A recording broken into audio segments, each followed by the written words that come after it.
Welcome back. Now, according to a report from PricewaterhouseCoopers, countries across Africa are now rethinking how goods move across borders. Now, that's as geopolitical uncertainties continue to grow. Also, as global supply chains shift and environmental pressures increase. Now, PwC says that governments are now overhauling their customs frameworks as they look to simplify procedures. They're also reducing clearance times and enhancing transparency. At the same time, active participation in regional economic communities is helping to harmonize standards further and also reduce tariff and non-tariff barriers and also build more connected trade corridors. Now, PwC's report took a closer look at the legislative and the regulatory landscape, as well as the customs and cross-border trade environment in about 10 key African markets that include Kenya, Nigeria, Ghana, South Africa, Egypt, as of June 30th. Well, let's get some more insight into that report. We're now joined by Maurice Mwaniki. He's a partner with PwC Kenya. Maurice, great to have you with us on the show today. Now, of course, we keep saying that the global trading landscape is experiencing significant transformation right now. Not only are geopolitical tensions and trade restrictions rising, in quotes, Trump tariffs, also regional trade blocs are now reshaping the way trade flows and supply chains have worked. So what are your findings in this report in terms of how African markets are adapting to these major changes? Okay, thank you for having me in your show. So as PwC, part of the findings we found in our research or as we are preparing this document is we realized that there's a lot of simplification procedures being undertaken by the various countries in the continent. When you talk about simplification, we're talking about at the border points to make sure goods are moving fast. There's digitization, that they are using technology as well to ensure that traders are able to clear their goods pretty fast. And also there's collaboration between regional economic blocs that are then helping create these synergies so that people are able to trade within across borders.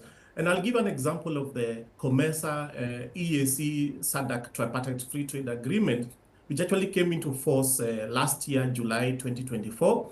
And what we've realized is that these three trading blocs have come together and decided, they need to talk and harmonize some of their processes, their procedures, and their standards. And you're talking about a bloc of 29 member countries that are then coming together to align. And what we've seen is that then with that, they're able to coalesce and bring together their processes and enable their member countries to trade. And if you look at COMESA, EAC, and SADC tripartite, you're talking about almost 53% of the trade in Africa, or the number of countries in the continent. So I think that is giving evidence that countries are realizing they need to trade more and they need to talk to each other and harmonize and deal also with the non-tariff barriers that present challenges in trade within the continent. Yeah. So those are really the findings from this paper that all the research we've done. Now, when you say that African governments are rethinking how goods move across borders, is there any evidence that they're now leaning towards greater regional alignment, or are we also seeing national priorities at the forefront of their trade policy? Okay, to be honest, we can't say we are not seeing instances of fragmentation and national policies, driving certain policies in countries. But I would say those instances are becoming less common. They are becoming rare. What we are seeing more commonly is there's a recognition that trade amongst African countries is key to the economic development of all countries. And so they are going beyond fighting for their own space in their own country and trading with the others. And they realize that we are all fighting the same battle. We are all in the same corner. And some of the things that we've then seen beyond what I've described, the 29 countries coming together, we've also then seen the Africa Free Trade Continental Area Agreement coming into force. And here we are talking about 54 countries coming together. So far, 54 countries have signed the agreement, 49 are already ratified. So the momentum for trade in Africa and talking one language is clear and visible. And also when you talk about the AfCFTA, some of the things we've then seen is that there is a program that was initiated, which they're calling the Guided Trade Initiative, to actually ensure countries start trading, which was a trial program. Started with 7 countries, it's risen to 39 countries. So more countries are increasingly trading amongst themselves. And the reality is that, again, also recognizing that Africa, almost 80% of the traders in Africa are small-scale traders, including women and youth. And we are seeing a lot of activity and support from the various governments to enable them trade and take advantage of the Africa Free Continental Agreement. So what we are saying is that the talk is real. The leaders are walking the talk, and Africa is really trading amongst themselves, despite the challenges that we may be seeing globally. Now, there's a factor that I think is important, we can't overlook. It's a fact that we're also fighting a significant reshaping of Africa's trade ties, not just on a regional, but also on an international level. For example, on an international level, we've seen Trump's approach to trade, especially with the continent, has now put deals such as AGOA, which is the Africa Growth and Opportunity Act, at significant risk. Many think that's going to end after the September deadline. Also, on a regional level, we've seen the Sahel Alliance leaving ECOWAS, which was a major trade bloc in West Africa. What are your findings in terms of what's going to happen going forward and the major roadblocks that lie in front of us?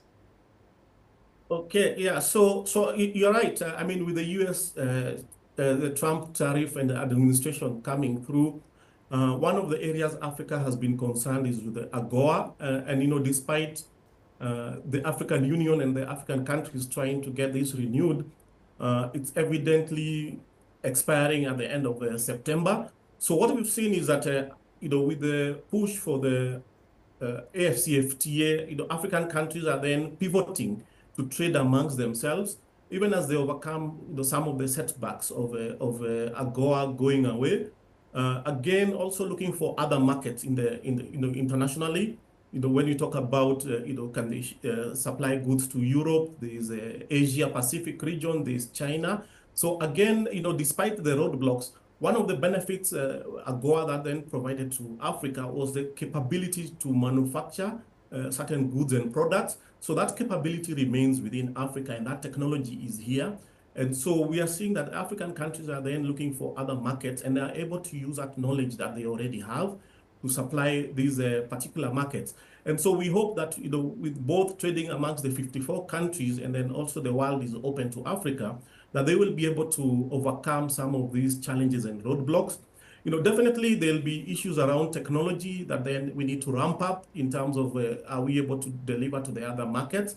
But I believe, where there's a will, there's a way, and Africa is driving this agenda. Now, when you talk about the challenges also within the continent, and especially the Sahel Alliance region, or what we are calling the regional economic community that has come up of Burkina Faso, Mali, and Niger, I think the positive outcome is that they are also looking for economic development for their people. So, and also considering that these 3 countries are also already part of the AfCFTA, they actually ratified the agreement between 2018 and 2019. So again, we are all talking the same language. It's increased regional trade. It's attracting investment into those countries. It's about economic growth and development for their people. So we don't see any conflict between what the Sahel Alliance is looking at and also what AfCFTA is looking at. So it's and one of the other things to acknowledge is that already Africa, we have a number of regional economic trading blocs. And so having an additional one that is aligned to the overall objective of the continent, I think only serves to enhance the growth.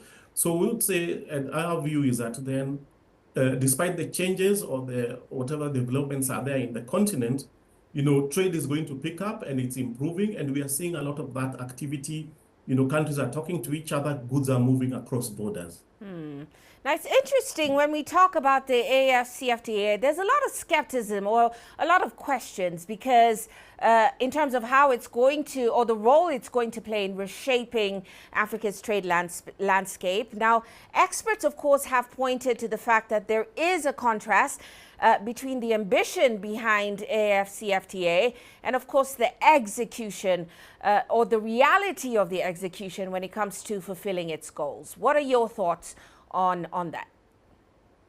Yeah, AfCFTA is an ambitious plan. There are skeptics out there, but I think the reality is on the ground, there's a lot happening. There's a lot of preparatory work that has already been done. And as I mentioned, countries are already trading, started with 7 countries that were willing to try out the program. They've successfully done that. Additional 32 countries have come on board. We're talking about 39 countries already trading. Yes, they still need to scale up the level of trade and the level of engagements between the countries. Now, what we are seeing is that those are what you'd call the screws are what the governments are working through. If I give you an example, they are talking about standards and mutual recognition of the operational standards or the quality standards. Those are some of the things that then governments are working through and aligning. We're talking about intellectual property rights again. Right. A lot of that harmonizing, ensuring that we have one coherent system of IPRs. We are talking about protocol on digital trade. Again, that is something that is ongoing. Again, Africa has traditionally exported raw materials, which really should not be the case. So again, there's a lot of value addition conversations going around. And talking about rules of origin and making sure that then what Africa is selling to each other is actually value added and not raw materials and manufacturing process. So there's a lot going behind the scenes. And I think what the people who are on the continent actually seeing the reality is evolving and developing. And the best way to experience that is to also allow the continent to develop that capability. And the benefit of that is that with the regional economic blocs already in existence, AfCFTA is not doing away with that. It's actually working with those economic blocs to ensure that then the scaling up of the manufacturing and the trading, is enabled. So it's all positive. Things are really working on the ground, and we hope that as we progress with time, the impact will be felt much more.